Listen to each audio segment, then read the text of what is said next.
Hello दोस्तों, स्वागत है आपका हमारे चैनल लैला की कहानी में। ये कहानी है आरव और उसके चाची नैना की। तो बिहार के एक छोटे से गांव की हरियाली और शांत वातावरण में बना एक छोटा सा घर था, जहां आरव अपनी माँ के साथ रहता था।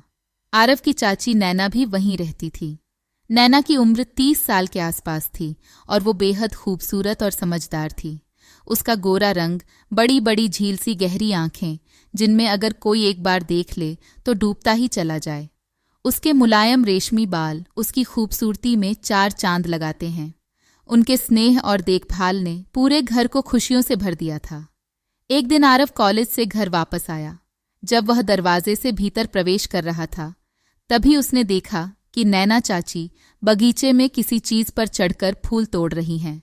धूप की किरणें उनकी आंखों पर पड़ रही थीं और उनका चेहरा जैसे किसी फिल्मी हीरोइन के सीन का हिस्सा लग रहा था। यह सब देख आरव का दिल धड़क उठा। उसने पहले कभी उन्हें इस नज़र से नहीं देखा था। अब आरव जानबूझकर बगीचे में काम करने का बहाना बनाता है और चुपके से जाकर अपनी चाची के पीछे खड़ा होता जाता है। फिर आरव अचानक से बोलता है, चाची आप क्या कर रही हैं? तभी नैना चाची का संतुलन बिगड़ जाता है और वह गिरने ही वाली होती हैं कि आरव ने भागकर उन्हें संभाल लेता है। इस वक्त दोनों की नज़रें एक दूसरे से मिल जाती हैं। इस पहली नज़र ने आरव के दिल में हलचल मचा दी। तभी नैना खुद को संभालते हुए आरव से पूछी, तुम यह क्या कर रहे हो? तभी आरव अपनी चाची से कहता है, चाची मैं आपकी मदद करना चाहता था। यह सुन नैना मुस्कुराई और बोली, तुम्हें कब से बागवानी में रुचि हो गई? आरव ने जवाब दिया, बस यूं ही आपके साथ वक्त बिताना अच्छा लगता है। फिर नैना ने आरव को फूलों की देखभाल करने के तरीके सिखाए। अब यही सिलसिला रोज रोज चलने लगा था और फिर दोनों के बीच बातचीत बढ़ने लगी थी। इस तरह वे अच्छे दोस्त बन जाते हैं। एक रात जब बारिश हो रही थी और बिजली गुल हो गई, घर में अंधेरा छा गया। तब नैना चाची और आरव मोमबत्तियां जलाने लगे। अचानक बिजली की एक कड़क से नैना डर जाती है और आरव के पास आकर बैठ जाती हैं। इधर आरव को बहुत अच्छा महसूस हो रहा था। ऐसे ही 5 मिनट गुजर गया। अब आरव और नैना दोनों अपने डर पर कंट्रोल नहीं कर पा रहे थे, लेकिन नैना ने जैसे तैसे करके अपने आप पर कंट्रोल किया। अब दोनों की आंखों में कुछ अलग सा भाव था। नैना की आंखों में हल्की सी शर्मिंदगी और आरव की आंखों में प्यार और स्नेह था। अगले दिन नैना ने आरव से पूछा, कल रात तुमने कुछ महसूस किया? आरव ने हिचकिचाते हुए कहा, हाँ चाची। फिर आरव ने कहा, चाची मैं आपको कुछ बताना चाहता हूँ।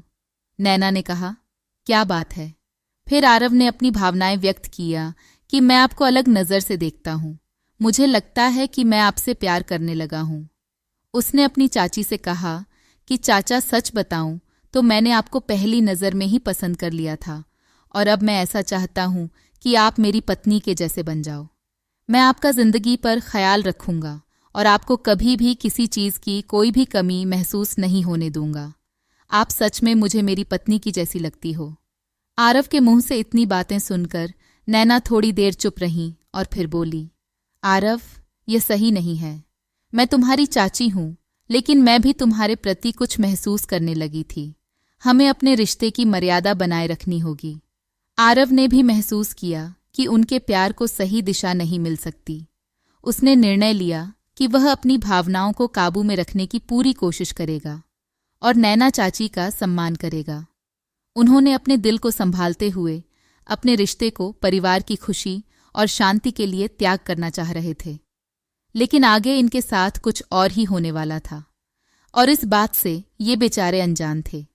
कुछ दिन तक दोनों अपने आप को संभालते रहे हैं, लेकिन हर रोज किसी न किसी तरह से दोनों की नज़रें आपस में मिल ही जाती थीं। एक दिन आरव ने देखा कि नैना चाची बगीचे में अकेली बैठी हैं और कुछ सोच रही हैं।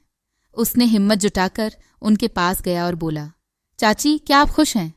नैना ने गहरी सांस ली और कहा, आरव हम दोनों जानते हैं कि हमारे बीच कुछ खास है, लेकिन हमें अपने परिवार की मर्यादा और समाज की सोच का भी ख्याल रखना होगा। ये सब कहते हुए नैना रो रही थी। तभी आरव नैना को समझाते हुए बोला, चाची आप जैसा कहोगी मैं वैसा करने को तैयार हूँ, लेकिन प्लीज़ रोना बंद करें, वरना मुझे भी रोना आ जाएगा। नैना अभी भी रोए जा रही थी। जब नैना चुप नहीं हुई तो आरव ने उसे कहा कि चाची, आप चुप हो जाओ, क्योंकि मैं आपको अपनी पत्नी की तरह मानता हूं और आपको ऐसे रोते हुए नहीं देख सकता। आरव के मुंह से फिर से पत्नी की बात सुनकर नैना सहम गई और कहने लगी, आरव, यह ठीक नहीं है। आरव बोला, क्यों ठीक नहीं है? नैना बोली, क्योंकि तुम मेरे भतीजे हो और भतीजा बेटे के समान होता है, इसलिए ऐसा रिश्ता ठीक नहीं। आरव ने फिर से अपनी चाची को समझने की कोशिश की। उसने कहा, चाची, मैंने आपको पहले ही बता रखा है कि मैंने आपको पहले ही नज़र में पसंद कर लिया था, और अगर आपको पता हो कि जब कोई पति पत्नी की तरह रहते हैं तो उनके बीच सब सही होता है। तभी नैना बोली, नहीं, यह सही नहीं है। इस पर आरव थोड़ा गुस्से में बोला, नैना, चाची, आप सच सच बताना, क्या आप मुझे पति की तरह नहीं मानती? इधर नैना खुद आरव को अपने पति की तरह रखना चाहती थी, लेकिन रिश्तों और समाज के डर से उसे मना कर रही थी। लेकिन जब आरव ने गुस्से में पूछा तो नैना ने हाँ में सर हिला दिया। अपनी चाची के मुंह से ये बातें सुनकर आरव बहुत खुश हो गया, क्योंकि वह जो चाहता था वह अब होने वाला था। लेकिन जब उन दोनों ने इस बात पर विचार विमर्श किया तो वह दोनों पूरी तरह से समझ गए और वास्तविकता का सामना किया। तो उन्होंने महसूस किया कि उनका यह प्यार सामाजिक और पारिवारिक मर्यादाओं के खिलाफ है। फिर नैना ने कहा, आरव, यह जो हुआ वह हमें हमेशा याद रहेगा, लेकिन हमें इसे यहीं खत्म करना होगा। आरव ने भी सहमति जताई, हाँ चाची, हम अपने परिवार और समाज की मर्यादाओं का उल्लंघन नहीं कर सकते, इसलिए हमें इसे यहीं रोकना होगा। आरव ने धीरे धीरे खुद को नैना से दूर करने की कोशिश की। वह अपने दोस्तों के साथ ज्यादा वक्त बिताने लगा और अपने कॉलेज के कामों में व्यस्त हो गया। नैना ने भी खुद को घर के कामों में उलझा लिया। दोनों ने अपने दिल की भावनाओं को दबाने की कोशिश की, लेकिन वह एक दूसरे को भूल नहीं पा रहे थे। समय बीतता गया और आरव की पढ़ाई पूरी हो गई। उसे शहर में एक अच्छी नौकरी मिल गई। जाने से पहले उसने नैना से आखिरी बार मिलने गया और बोला, चाची, मैं जा रहा हूं, शायद यही हमारे लिए सही है। फिर नैना ने कहा, अपना ख्याल रखना। आरव, मुझे तुम पर गर्व है। शहर में नौकरी करते हुए आरव ने खुद को पूरी तरह से काम में झोंक दिया, लेकिन नैना की यादें उसे हमेशा परेशान करती रहीं। उसने सोचा कि शायद समय के साथ सब कुछ ठीक हो जाएगा। नैना ने भी आरव को याद करते हुए अपने जीवन को नई दिशा दी। आरव और नैना दोनों ने अपनी भावनाओं का त्याग कर अपने परिवार और समाज की मर्यादा को बनाए रखा। इस तरह उनकी प्रेम कहानी एक नई दिशा में समाप्त हुई, जहां उन्होंने अपने प्यार को त्याग कर एक दूसरे का सम्मान किया और अपने परिवार के लिए एक मिसाल बने।